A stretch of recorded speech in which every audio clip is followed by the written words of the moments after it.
अस्सलामुअलैकुम। जी दोस्तों, मैं आपको अपने चैनल इजी टू लर्न पे खुशामदीद बोलता हूँ। जैसा कि आप तमाम दोस्त जानते हैं कि मैं डेली बेसिस पे गवर्नमेंट जॉब, प्राइवेट जॉब या ऑनलाइन अर्निंग के हवाले से डिटेल आपके साथ शेयर करते रहता हूँ। सॉरी। आज जो जॉब मैं आपके लिए लेके आया हूँ वो पाकिस्तान का एक बहुत ही स्ट्रॉन्ग डिपार्टमेंट है, फेडरल बोर्ड ऑफ रेवेन्यू। जी दोस्तों, एफबीआर की मैं बात कर रहा हूँ। एफबीआर का एक डायरेक्टरेट है पाकिस्तान कस्टम के नाम से, जो बहुत ही ज़्यादा मशहूर है। पाकिस्तान कस्टम के अंदर बेतहाशा नौकरियों का ऐलान हो चुका है। इस जॉब की ख़ास बात यह है, इसमें नंबर ऑफ़ जॉब्स की तादाद सफिशेंट है, इतनी है कि आप इजीली अप्लाई भी हो कर सकते हैं, और अगर आपके अंदर थोड़ा सा पोटेंशियल है तो आप इसमें सिलेक्ट भी हो सकते हैं। जी दोस्तों, दो तरह की जॉब जो है ना वो एडवर्टाइज हो चुकी हैं। एक 14वें स्केल की है, दूसरी 11वें स्केल की है। 14वें स्केल की जो जॉब है वो है असिस्टेंट सुपरवाइज़र की। दूसरी जो है ना वो है आरपीएम ऑपरेटर की जॉब है, जो है 11वें स्केल की जॉब है। इस्लामाबाद, कराची, कोयटा, पेशावर, लाहौर। पाकिस्तान कस्टम के जो डायरेक्टरेट हैं, directorate of NNDA customs, headquarter Islamabad, Karachi, Quetta, Peshawar और लाहौर। इन चार जगहों, पांच जगहों के ऊपर जो है ना वो जॉब जो है ना वो एडवर्टाइज हो चुकी हैं, जिनमें असिस्टेंट सुपरवाइजर की डिफरेंट सीट्स हैं और आरपीएम ऑपरेटर की डिफरेंट सीट्स हैं। जी दोस्तों, मैं आपको बताता चलूँ कि directorate of NNDA customs headquarter Islamabad के अंदर असिस्टेंट सुपरवाइज़र की जो सीट्स हैं वो 7 हैं, जबकि आरपीएम ऑपरेटर की सीट्स जो है ना वो 25 हैं। इसमें डोमिसाइल जो है ना वो कहीं का भी हो, आप पाकिस्तान के किसी भी ज़िले से ताल्लुक़ रखते हैं तो आप इसमें अप्लाई कर सकते हैं। 32 सीटें हैं टोटल। इसी तरीके से जो कराची में जो कस्टम का रीजनल ऑफिस है, उसमें असिस्टेंट सुपरवाइज़र की 7 सीटें हैं, आरपीएम ऑपरेटर की 48 सीटें हैं। जो सिंध वाले दोस्त हैं ना वो इसमें लाजमी अप्लाई करें, क्योंकि सिंध की 48 सीटें बड़ी मायने रखती हैं। और ये 11वें स्केल को ना देखें, इस जॉब की टोरी अलग होती है, ठीक है। बड़ी मांग है इस जॉब की ना। सिंध में 55 टोटल सीट्स हैं, असिस्टेंट सुपरवाइज़र और आरपीएम ऑपरेटर को मिला के। इसी तरीके से जो कोयटा वाले दोस्त हैं, असिस्टेंट सुपरवाइज़र के लिए 3 सीटें हैं और आरपीएम ऑपरेटर के लिए 18 सीटें हैं, टोटल 21 सीट्स हैं। पेशावर में असिस्टेंट सुपरवाइज़र की 3 सीट्स हैं और आरपीएम ऑपरेटर की 18 सीट्स हैं, टोटल 21 सीट्स हैं केपीके वाले दोस्तों के लिए। केपीके वाले जो जितने भी दोस्त हैं वो इसमें अप्लाई करें। पंजाब की टोटल सीट्स जो है ना वो 25 हैं, ठीक है।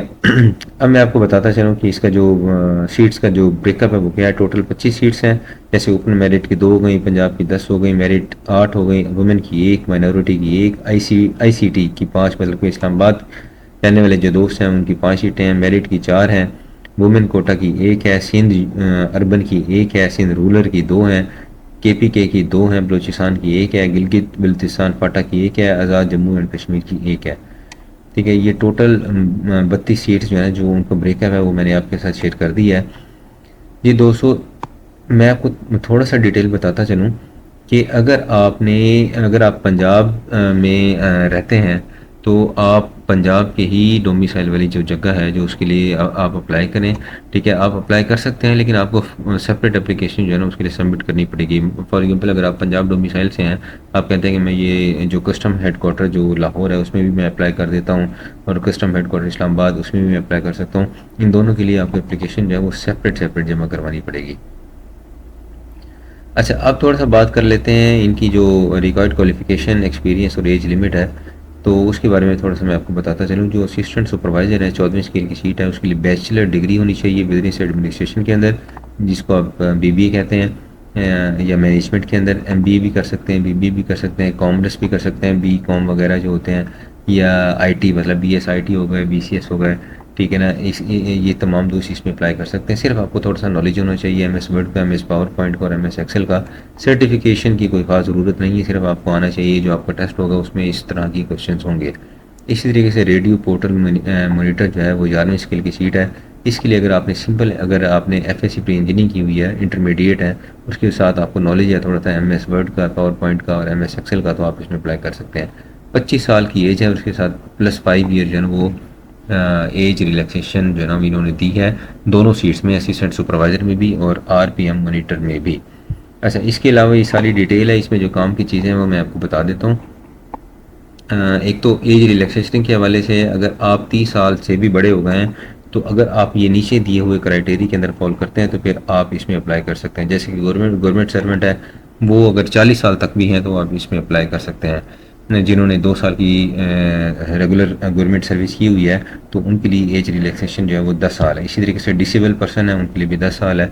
विडो है, सन ऑफ डॉटर और सिविल सर्वेंट के कोई बेटे बेटियां हैं जो मतलब कि इन सर्विस डेथ हो गई है तो उनके लिए 5 साल मजीद है। Candidate belonging to Sindh rural and Balochistan for the post of in BPS 15 and below under in federal government, ठीक है। ऐसे तमाम लोग जो सिंध रूरल में या बलूचिस्तान में जॉब करते हैं BPS 15 में या इससे कम में, तो उनके लिए मज़ीद 3 साल की एज रिलैक्सेशन है। ऐसे तमाम लोग जो फाटा या आज़ाद कश्मीर या गिलगित बल्तिस्तान में जॉब करते हैं तो उनके लिए 3 साल की मज़ीद एज रिलैक्सेशन है। इसके लिए अब मैं आपको थोड़ा सा इसके बारे में बताना चाहता हूँ कि इस आपने अप्लाई कैसे करना है, ठीक है ना। एक तो मैं आपको बताता चलूँ कि इसका टोटली जो मेथड है वो ऑनलाइन है, कोई हार्ड कॉपी की ज़रूरत नहीं है, कोई भी हार्ड कॉपी का प्रिंट आउट निकाल के इनको भेजने की ज़रूरत नहीं है। सिर्फ आपने ये जो नेशनल जॉब पोर्टल है इसके ऊपर जब आप जाएंगे तो आपको इसकी जो जॉब्स हैं, देखें जो लिंक है ये मैं आपके साथ शेयर कर दूंगा डिस्क्रिप्शन में।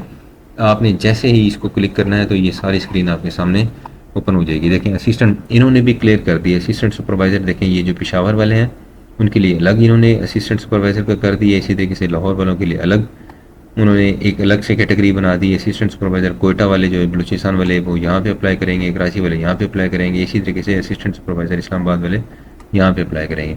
दूसरी तरफ है RPM ऑपरेटर, इसी तरीके से पेशावर वालों के लिए अलग उन्होंने बना दिया ताकि मिक्सअप ना हो ना। लाहौर वालों के लिए अलग, अगर आप लाहौर से ताल्लुक़ रखते हैं या पंजाब से ताल्लुक़ रखते हैं तो आप यहाँ पे अप्लाई करेंगे। बलूचिस्तान वाले यहाँ पे अप्लाई करेंगे, कराची वाले दोस्त या सिंध वाले दोस्त यहाँ पे अप्लाई करेंगे। इसी तरीके से इस्लामाबाद वाले यहाँ पे अप्लाई करेंगे। अप्लाई करने का तरीका है वो सिंपल, अगर आपने इसके ऊपर अप्लाई नाउ के ऊपर जैसे क्लिक करते हैं, अगर आपने पहले लॉगिन किया हुआ है, पहले कभी अप्लाई किया था NJP के नेशनल जॉब पोर्टल के थ्रू, तो आपको अपना क्रेडेंशियल याद होने चाहिए। अगर हम फर्स्ट टाइम अप्लाई करें तो आपने साइन अप के ऊपर क्लिक करना है। जैसे आप साइन अप के ऊपर क्लिक करेंगे साइन अप के ऊपर क्लिक करेंगे तो इस तरह की स्क्रीन जो है आपके सामने ओपन हो जाएगी। अकाउंट टाइप आपने कैंडिडेट साइन अप करना है या आपने अपना शनाख्ती कार्ड नंबर लिखना है, ईमेल एड्रेस देना है, पासवर्ड देना है, रीटाइप करना है, साइन अप हो जाएगा। जैसे ही साइन अप होगा तो आपको ईमेल एड्रेस के ऊपर भी एक ईमेल आ जाएगी। तो वही आपने ईमेल एड्रेस और जो पासवर्ड यहाँ पे टाइप किया होगा तो वो फिर अब आपने साइन इन वाली विंडो के ऊपर आपने अपना ID कार्ड लिखना है, ईमेल लिखना है, पासवर्ड लिखना है और साइन इन कर लेना है। सबसे पहले आप सब लोगों को यहाँ पे अपनी प्रोफाइल बनानी पड़ेगी। प्रोफाइल में आपने अपनी पर्सनल इन्फॉर्मेशन देनी है, आपका नाम, आपका फादर नेम, आपका एड्रेस, आपका फ़ोन नंबर, ये सारी डिटेल देनी है। फ़ोन नंबर के हवाले से मैं आपको बताता चलूँ कि वही फ़ोन नंबर देना है जो पोर्टेबल ना हो। पोर्टेबल का मतलब ये है कि अगर आप यूफोन की सिम यूज़ कर रहे हैं तो यूफोन के नेटवर्क के ऊपर ही वो होनी चाहिए, अदरवाइज़ आपको SMS रिसीविंग में प्रॉब्लम हो सकती है। उसके बाद आपने अपनी एड्रेस की डिटेल देनी है। सेकंड विंडो पे जाके आपने अपनी जो एजुकेशन है उसकी डिटेल देनी होगी, आपने FSC की हुई है, आपने ग्रेजुएशन किया हुआ, वो सारी डिटेल आपने वहाँ पे मेंशन करनी है। थर्ड विंडो पे आपका जो एक्सपीरियंस है उसके हवाले से अगर आप कोई डिटेल वगैरह मेंशन करना चाहते हैं तो वो कर देंगे। तो ये सारी वो चीज़ें जो मैं ऑलरेडी काफ़ी दफ़ा बता चुका हूँ। तो इसमें अगर आपको किसी भी किस्म की कोई मसला हो, कोई परेशानी हो तो आप कमेंट सेक्शन में मुझे बता दीजिएगा, मैं उसके हवाले से सारी डिटेल आपके साथ शेयर करता रहूँगा। क्योंकि जो भी सेंसिबल आदमी होता है जिसने सिंपल FSC की हो, FA किया हो या ग्रेजुएट हो तो वो इस तरह की चीज़ों पे इजीली अप्लाई कर, आपने सिर्फ ऑनलाइन अप्लाई करना है और आपको कोई लेटर नहीं दिया जाएगा, आपको सिर्फ SMS आएगा और ईमेल आएगी। जैसे ही आपको SMS आए या ईमेल आए तो आपने सबसे पहले बात मैं आपको बता दूं, जैसे आप अप्लाई करें ना, अप्लाई करने के फ़ौरन बाद आपने टेस्ट की तैयारी शुरू कर देनी है, ठीक है ना। क्योंकि इसमें इसकी जो कॉल आने में आपको 10 से 15 दिन या हो सकता है महीना भी लग जाए। महीने बाद आपका टेस्ट होगा। टेस्ट में वही नॉर्मल चीज़ें होंगी, जनरल नॉलेज होगा, जनरल साइंस होगी, ठीक है। इसी तरीके से जो है ना वो पाकिस्तान स्टडीज़ के हवाले से क्वेश्चन होंगे, IT के हवाले से क्वेश्चन होंगे, जैसे MS वर्ड हो गया, MS पावर पॉइंट हो गया, MS एक्सेल हो गया, इनकी शॉर्टकट कीज़ आ सकती हैं। इसके हवाले से कुछ इंटरनेट के ऊपर कुछ क्वेश्चन वगैरह आप तैयार कर लें, इस तरह के क्वेश्चन होंगे। तो उसके बाद इंशाल्लाह फिर आपका इंटरव्यू होगा। तो आप ये जो नंबर ऑफ़ सीट्स हैं 154 सीट्स हैं, तो आप इसमें अप्लाई करें, you have to do apply for it, ठीक है। तो आप किसी भी किस्म की कोई हेल्प चाहिए हो तो मैं इसके लिए हाजिर हूँ। तो फ़ी अमानिल्लाह, जज़ाकल्लाह, अल्लाह हाफिज़।